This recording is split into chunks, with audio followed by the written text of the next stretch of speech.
Imagine you are deep asleep at 4 in the morning, and in less than 2 minutes, the building around you collapses into rubble. That was the reality for more than 11 million people across 11 provinces of southern Turkey and northern Syria on the morning of February 6, 2023. More than 59,000 people lost their lives, equivalent to wiping out the entire population of a mid-sized Vietnamese province in a matter of seconds. This was the deadliest earthquake in the modern history of Turkey and the worst natural disaster recorded across the Middle East in more than 1 century. Scientists had known this fault would rupture within the next 100 years, but nobody expected it to happen on that particular night. But to understand why a land inhabited for thousands of years became so catastrophically fragile, we need to look far beneath the surface. Turkey sits on one of the most tectonically complex regions on Earth, where 3 major plates, the Eurasian, Arabian, and Anatolian, grind relentlessly against each other every single day. The East Anatolian Fault stretches approximately 500 kilometers from the Gulf of Iskenderun on the Mediterranean coast all the way to Lake Van in the east, accumulating stress for hundreds of years without release. The last time this fault released energy on a major scale was in 1939, and ever since, the pressure building beneath the surface had never ceased accumulating. Kahramanmaraş, a city of 1 million people, sitting precisely at the junction of 2 fault branches, had grown rapidly in recent decades, with thousands of high-rise apartment blocks constructed at speed. Many of these buildings were constructed with substandard concrete, inadequate steel reinforcement, and critically, without compliance with the seismic building codes that the Turkish government had mandated since 2007. On the night of February 5th, temperatures dropped below -3 degrees Celsius, and most residents had gone to bed early to escape the biting winter cold of southeastern Turkey. Less than 200 kilometers to the south, in the city of Aleppo in Syria, just beginning to recover from more than 10 years of civil war, millions were also sleeping in buildings already weakened by years of bombardment. That was the setting of that night.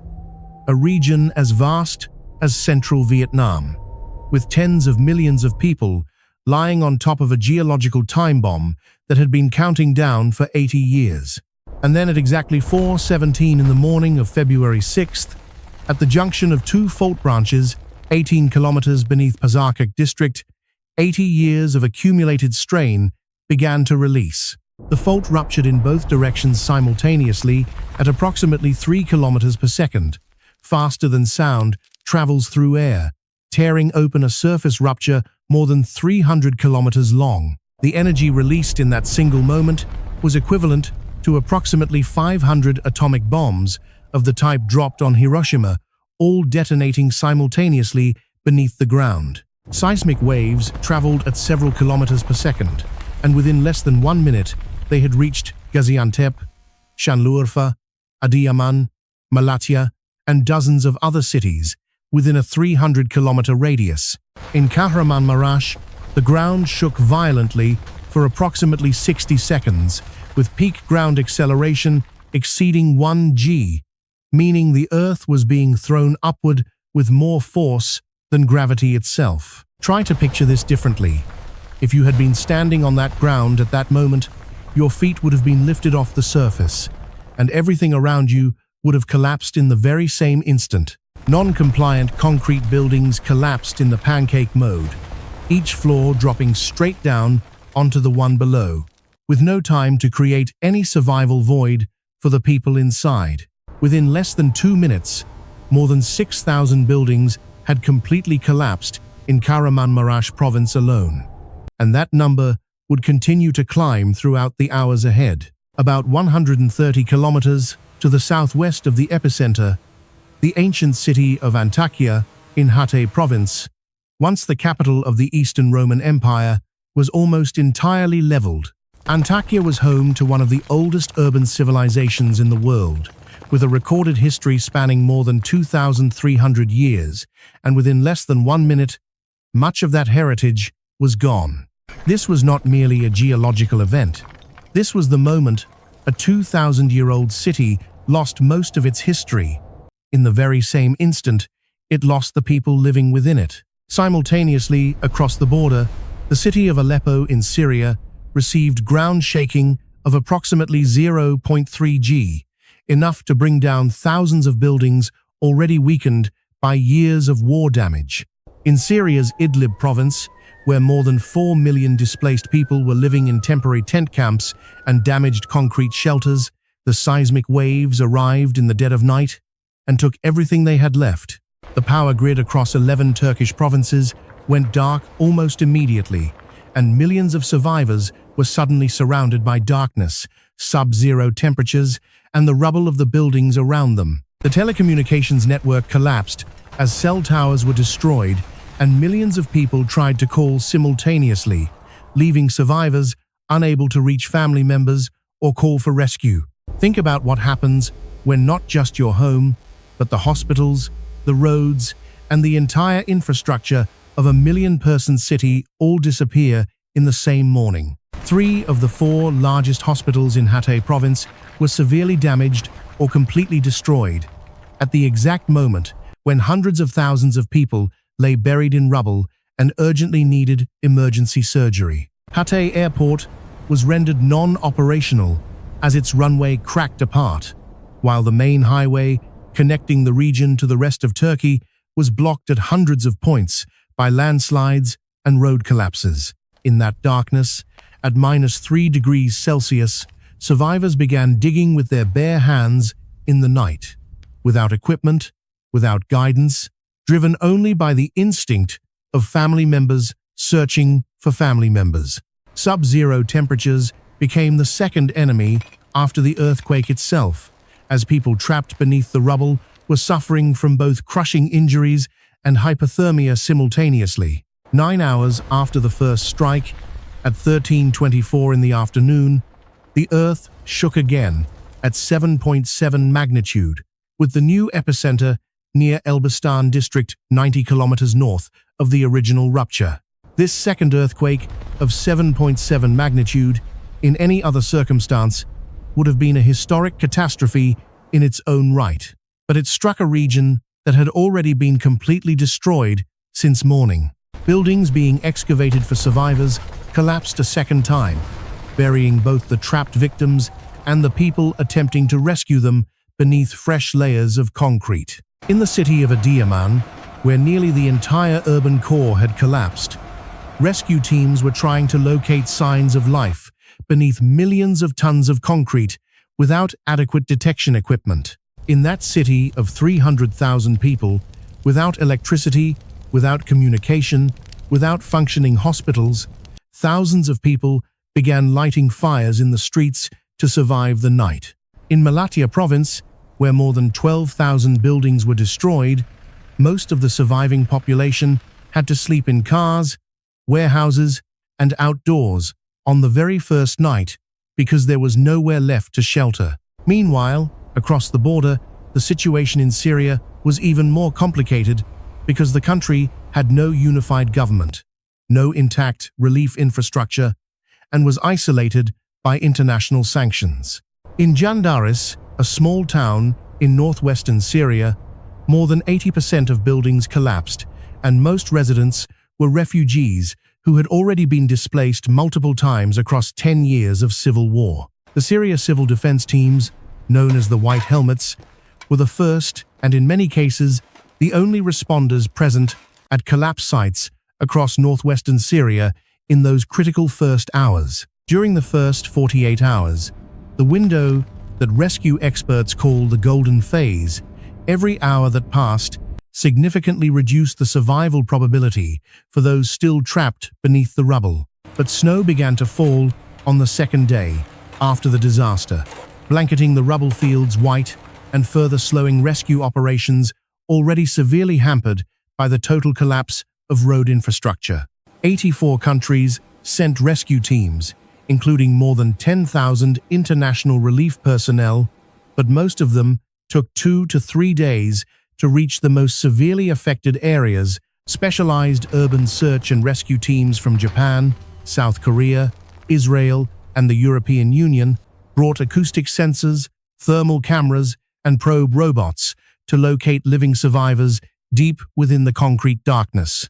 And while miraculous rescues did occur even after 120, 180, and even more than 240 hours, each of those survival stories was a rare exception within an ocean of tragedy. More than 164,000 buildings across the region were completely destroyed or damaged beyond habitability, pushing more than 1,500,000 people out into freezing winter conditions. Try placing that number in a more tangible frame.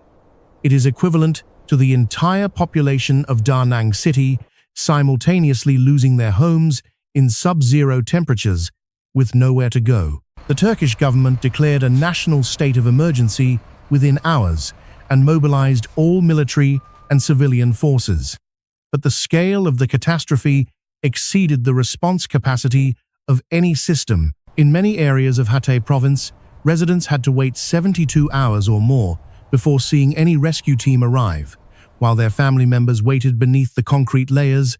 This was the consequence of a region completely severed from the rest of the country, because the only roads leading in had slid or collapsed, turning Hatay into an island in the middle of the mainland.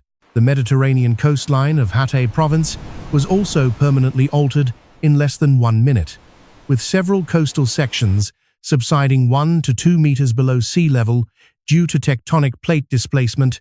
The port of Iskenderun, one of Turkey's largest and busiest commercial ports, was severely damaged, and a massive fire broke out in the container storage yard that burned for more than 1 week. In the first days, more than 5,000 aftershocks occurred, including many exceeding 5.0 magnitude, continuously interrupting and endangering rescue operations across the entire affected zone. The ground surface near Kahramanmaraş shifted laterally by up to 6 meters at certain points along the fault, meaning the two sides of a road could be offset by the full length of a bus. This was no longer merely a geological event. This was the moment a region as large as half of Vietnam lost most of its infrastructure, housing, and emergency response capacity in a single morning. In Syria, the World Health Organization warned that the healthcare system of northern Syria, already near collapse after 12 years of civil war, was now completely unable to meet emergency needs. In a disaster already catastrophic enough, Syria faced a second layer of tragedy, having to rescue itself while diplomatically isolated, chronically underserved in humanitarian terms, and without the infrastructure to receive international aid.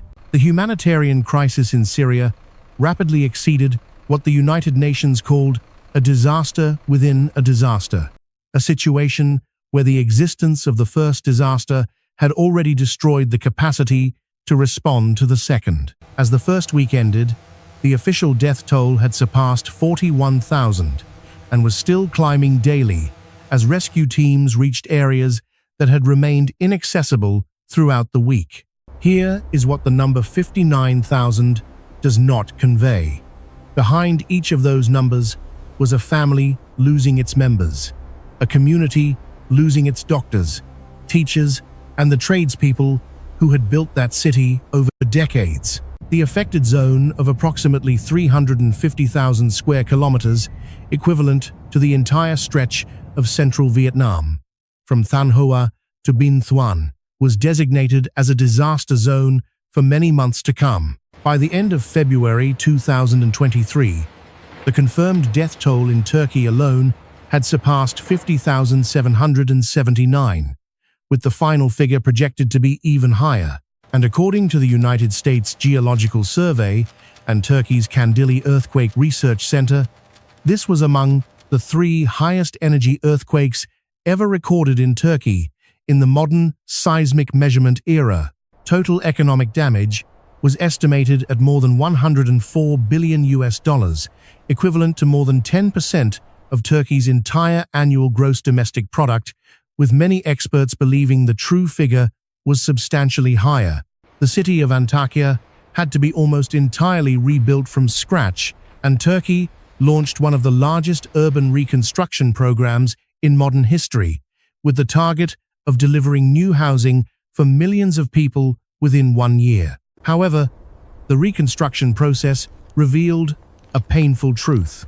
Thousands of the collapsed buildings were permitted structures that had passed construction inspections, but were still not built to withstand an earthquake of this magnitude. More than 200 people connected to the construction industry were detained in Turkey in the weeks following the disaster, including contractors, supervising engineers, and building permit officials.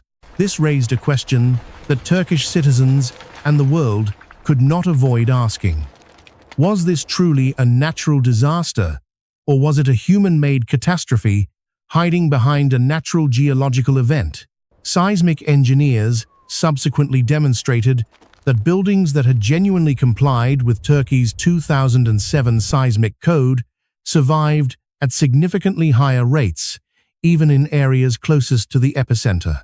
In Syria, the post-disaster picture was far more complex, as the country had no single government capable of coordinating reconstruction, and millions of people were trapped within a crisis layered on top of a crisis. Millions of Syrians had to live in temporary tents and shelters for many months after the disaster, with no clear pathway to reconstruction, no financial resources, and no political stability. Scientists at the European Space Agency confirmed that the Earth's surface in the Kahramanmaraş region had shifted laterally by up to 6 meters in less than 1 minute, and this displacement was measurable from orbital satellites. This was the largest surface displacement recorded by Earth observation satellites in a single earthquake event since orbital seismic monitoring technology was developed, and it permanently reshaped the topography of the East Anatolia region.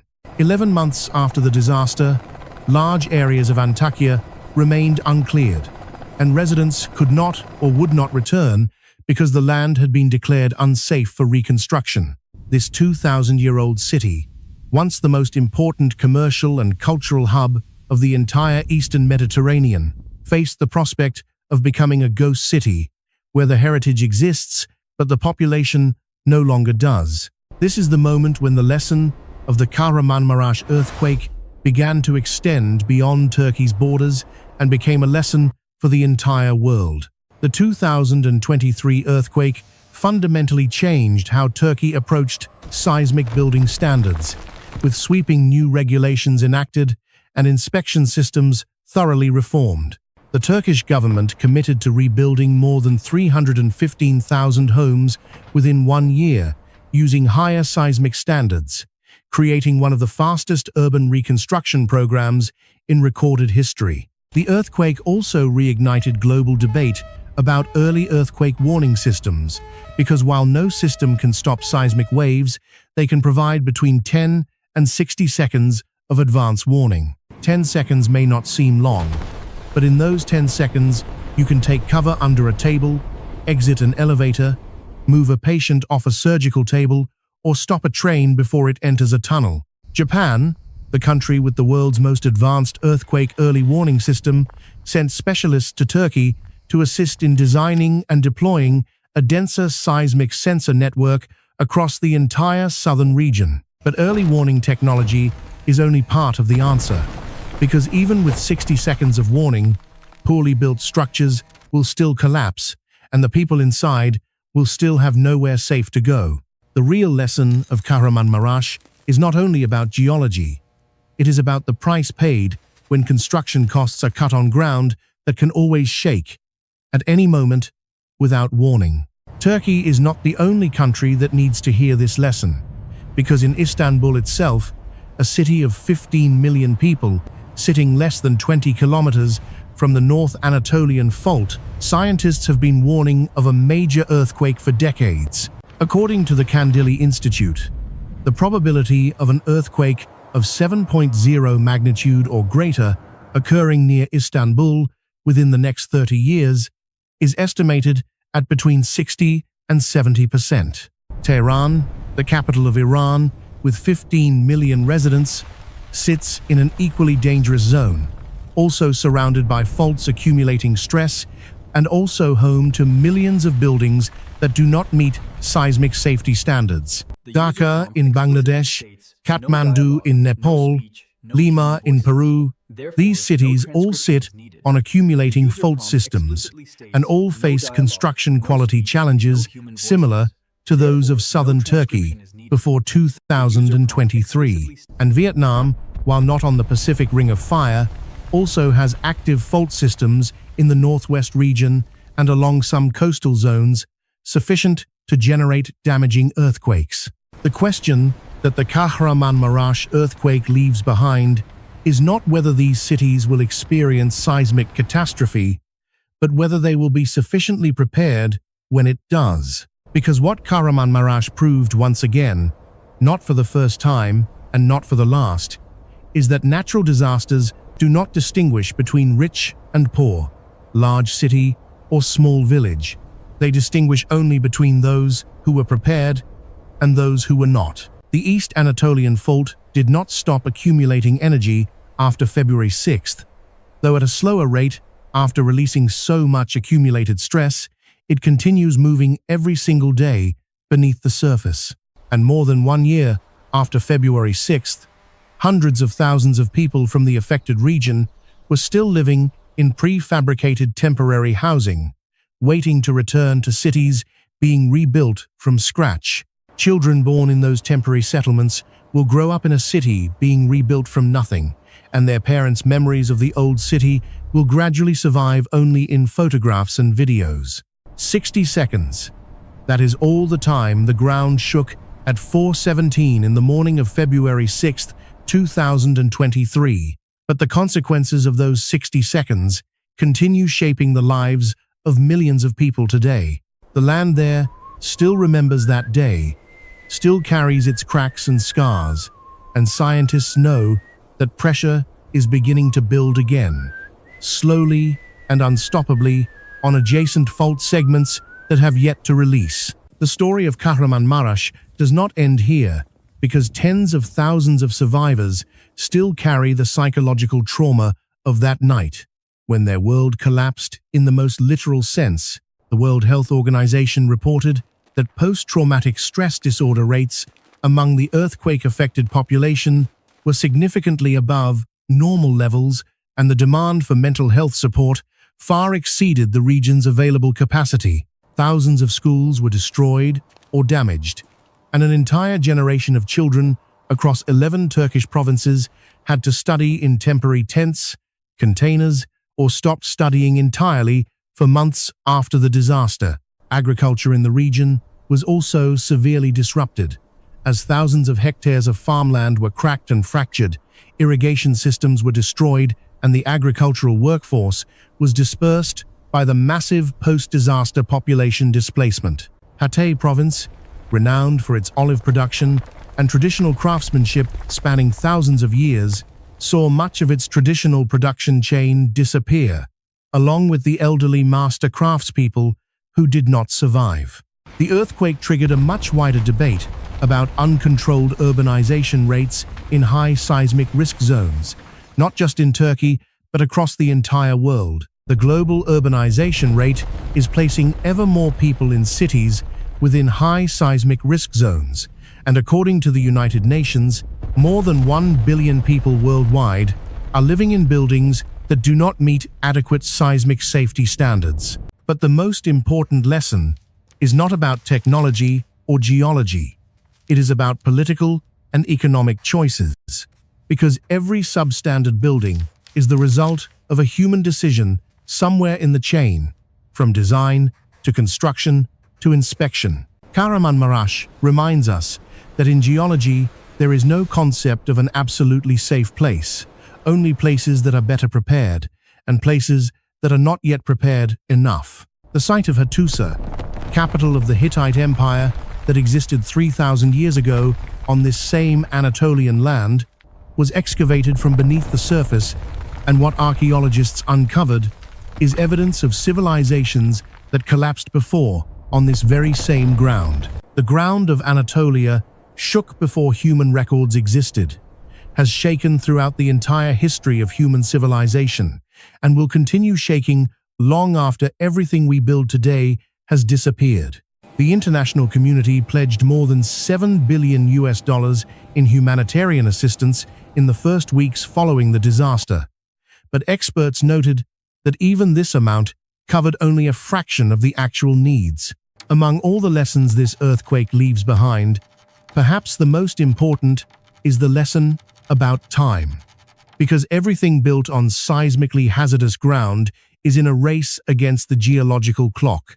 The East Anatolian Fault is now monitored by a network of more than 1,000 new seismic stations installed after the disaster, alongside European Space Agency SAR satellites tracking every millimeter of ground deformation daily. This is a story about 60 seconds, but it is also a story about 80 years of accumulation, about decades of construction decisions, and about thousands of years of people choosing to live on a land that has always known how to shake.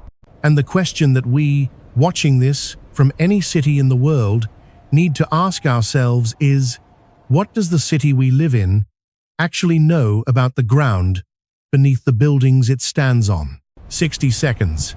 That is all the time the East Anatolian Fault needed to permanently change the lives of millions of people.